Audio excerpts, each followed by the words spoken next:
Poutine riposte. 900 milliards d'euros disparus de la caisse de l'OTAN. Oui, vous avez bien entendu. Vladimir Poutine a renversé la situation et a frappé l'Occident là où ça fait mal, dans son porte-monnaie. Et vous savez quoi? C'est une leçon pour tous ceux à Berlin et à Bruxelles qui croient qu'ils peuvent jouer avec nos impôts. Déroulons cela étape par étape. Ce sera palpitant. Imaginez, c'est le 16 janvier 2026, tôt le matin à Berlin et à Bruxelles.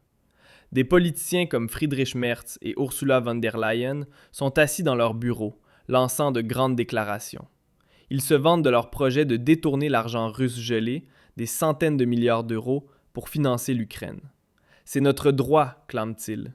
Les sanctions contre la Russie doivent faire mal. Mais attendez, n'est-ce pas exactement ce phénomène de mondialisme que l'AfD critique depuis longtemps? Nos impôts sont envoyés dans un conflit qui ne nous concerne pas, pendant que chez nous, les retraités grelottent et les routes se dégradent. Von der Leyen, l'impératrice de l'UE, qui n'a jamais été élue, prévoit de confisquer 210 milliards d'euros d'actifs russes. Et Merz, le membre de la CDU, hoche vigoureusement la tête, car il est tellement pro-atlantique. Il faut se rendre compte de la situation. D'abord, nos impôts ont été envoyés en Ukraine, et maintenant, ce sont aussi des fonds russes. Comme si nos propres ressources ne suffisaient pas, on nous expose à un autre danger. Et Poutine, lui, rigole dans sa barbe et dit « Pas question avec moi ». Depuis février 2022, lorsque la Russie a envahi l'Ukraine, ou comme le voit l'AfD, lorsque l'Occident a poussé la Russie dans ses retranchements avec ses élargissements et ses provocations, l'UE a imposé des sanctions. Des actifs russes d'une valeur de 210 milliards d'euros ont été gelés. La majeure partie de cette somme se trouve chez Euroclear à Bruxelles, une chambre de compensation financière fonctionnant comme un coffre-fort pour les fonds mondiaux. 192 milliards d'euros de fonds russes simplement disparus. L'UE discute ouvertement de l'utilisation de cet argent pour financer des armes et la reconstruction de l'Ukraine. Illégal, contraire au droit international. Évidemment, déclare la Banque centrale russe. Et l'AfD est d'accord, il s'agit d'un vol sous couvert de moralité. Où est la souveraineté? Où est le respect de la propriété? Mais voilà le coup de grâce.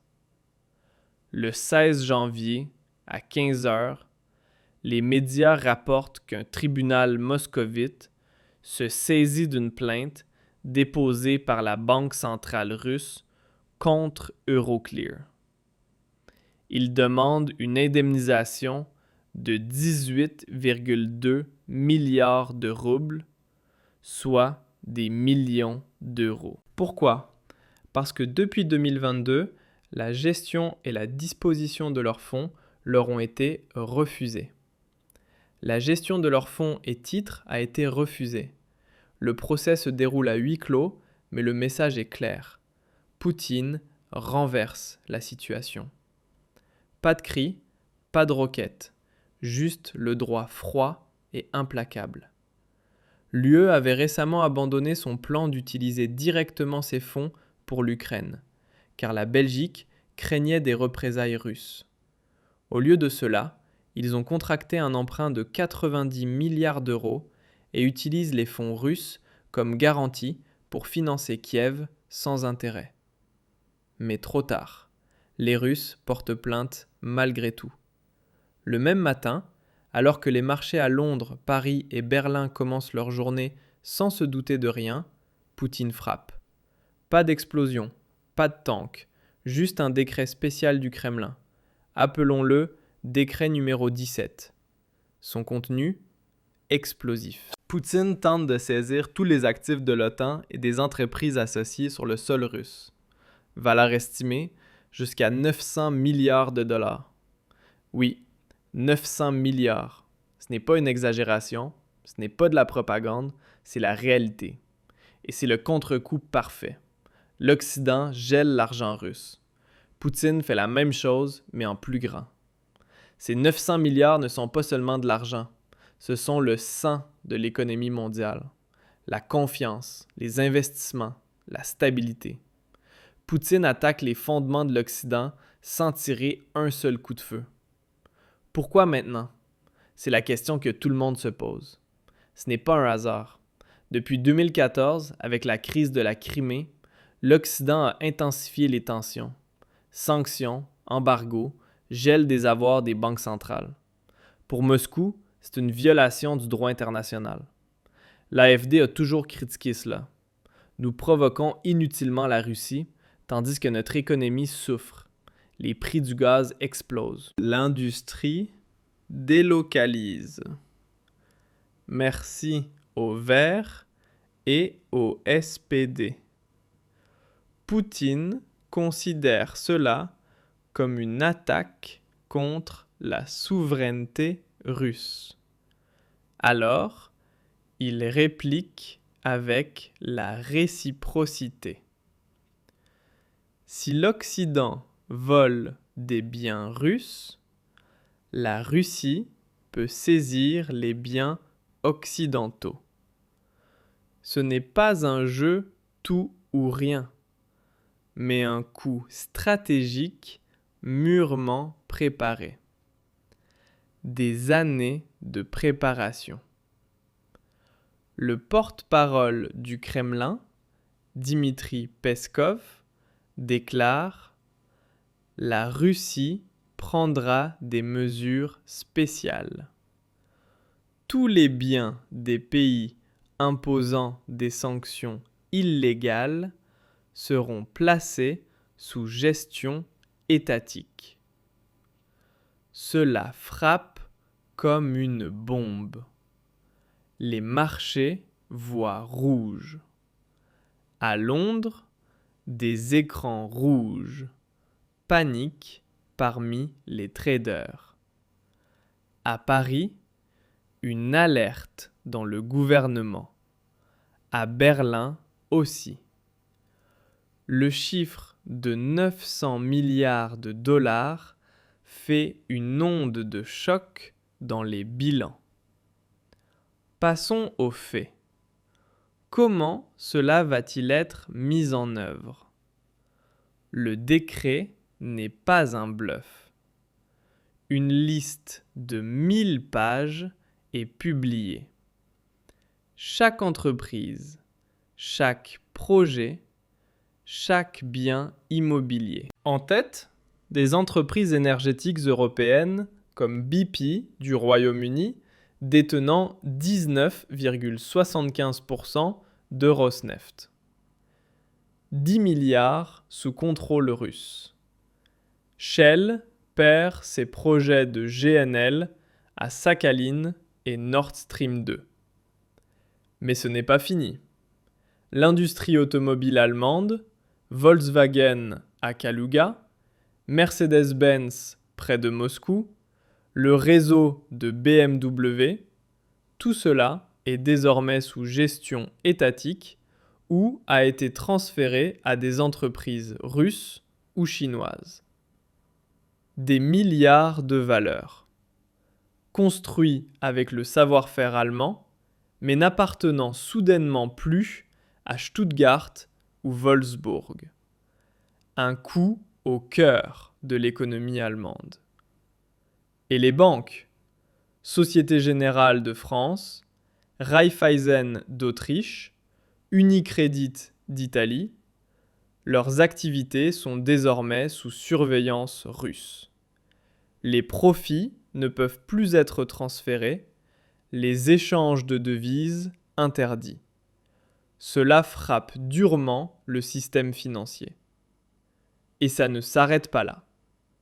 Des appartements de luxe à Moscou et Saint-Pétersbourg, des villas de vacances sur la mer Noire, des œuvres d'art. Tout cela est désormais propriété occidentale, mais gérée par la Russie. La frontière entre le privé et le stratégique s'efface. Il n'y a plus de port sûr pour le capital occidental. Les grandes entreprises, sous le choc, publient des déclarations vides. Nous analysons la situation. Dans les coulisses, panique, avocats, cellules de crise. Mais Moscou est prêt. La réciprocité comme arme. Les entreprises occidentales sont prises en otage. Se retirer signifie perdre. Continuer, c'est se soumettre. Moscou active des administrateurs, des ex-managers, des experts financiers, des agents de sécurité.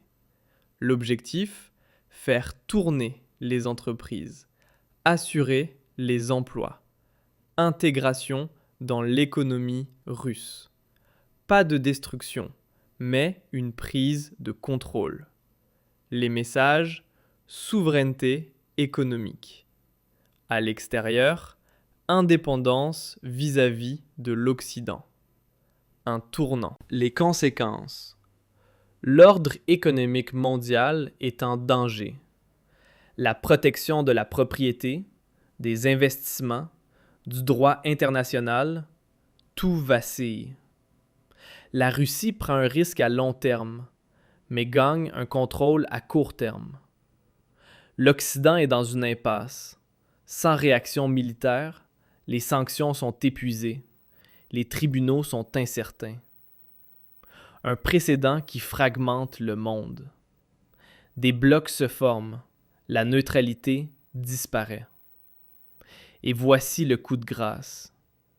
Poutine propose d'utiliser les fonds russes gelés pour un comité de paix en Israël et pour la reconstruction de l'Ukraine. Cela montre de la diplomatie et de la raison.